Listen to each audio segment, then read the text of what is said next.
Cash का जो flow होता है, मतलब कैश का बढ़ना या घटना, कैश का इनफ्लो या क्या आउटफ्लो, है ना, वो तीन तरीके से होता है। एक तो ऑपरेटिंग एक्टिविटीज से होता है, इन्वेस्टिंग एक्टिविटीज से होता है, और फाइनेंशियल एक्टिविटीज से होता है।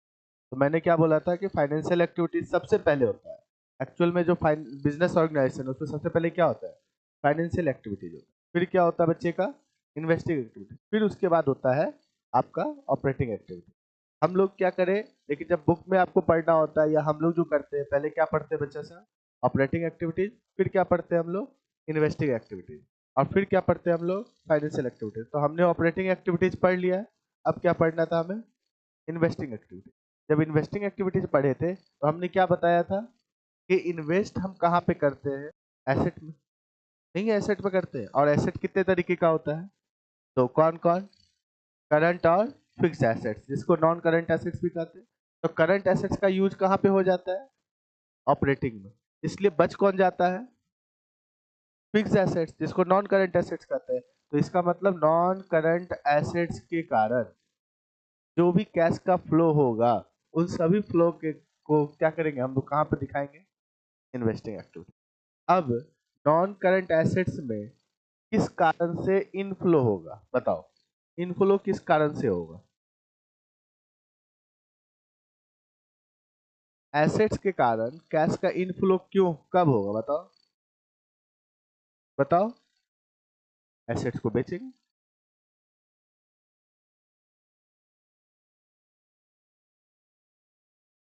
क्लियर है, और किसी रीजन से हो सकता है,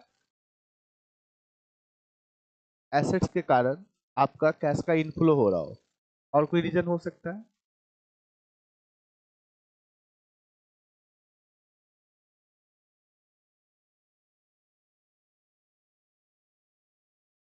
इन्वेस्ट करते हैं तो इन्वेस्टमेंट मेरे लिए क्या है, एसेट्स है। तो उससे इंटरेस्ट हमें मिलता है कि नहीं मिलता, नहीं मिलता। तो इंटरेस्ट अगर रिसीव कर रहे हैं तो वो भी तो एसेट्स के कारण ही है। हम डिविडेंड रिसीव कर रहे हैं, मान लो कि हमने किसी शेयर पर पैसा लगाया, तो वो भी तो मेरा इन्वेस्टमेंट है। वहां से हमको इंटरेस्ट ना मिलकर क्या मिलता है, डिविडेंड मिलता है ना। तो डिविडेंड भी क्या है हमारे लिए, रिसीव्ड होगा। तो कैश का इनफ्लो हुआ किसके कारण, है ना। तो ये बहुत सारे रीजन है जिसके कारण कैश का इनफ्लो होगा, किसके कारण, एसेट के कारण। और कैश का आउटफ्लो कब होगा,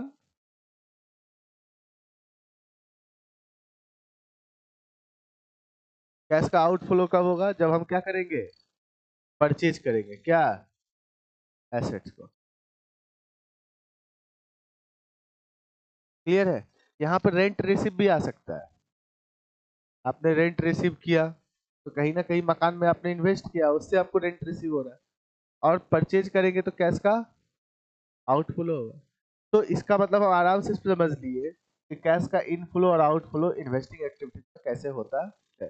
तो सारे इनफ्लो को एक साथ जोड़ देंगे, सारे आउटफ्लो को एक साथ जोड़ देंगे, और दोनों में माइनस कर लेंगे। तो वही क्या कहलाएगा, अगर प्लस में आया तो cash inflow from investing activities, minus में आया तो कैश आउटफ्लो फ्रॉम इन्वेस्टिंग।